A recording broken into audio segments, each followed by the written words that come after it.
Welcome to Penrose Learning, where we make understanding easy. You'll start by getting signal into Garageband.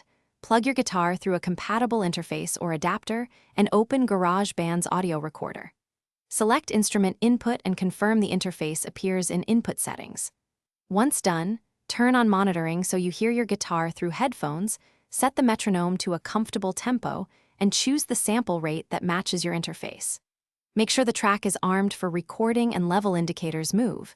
If they clip, lower the input gain on the interface. Now you'll focus on tone and capturing clean takes.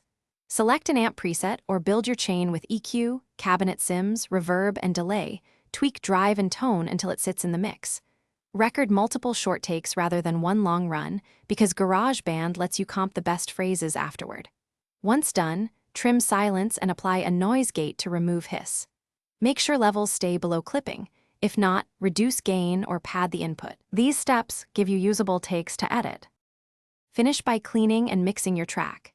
In Tracks View, comp the best takes, cut unwanted noise, and apply fades at clip edges to avoid clicks. Use flex time for small timing fixes. Next, balance levels with EQ and gentle compression, pan for width, and add reverb or delay for space. Automate volume for dynamic interest.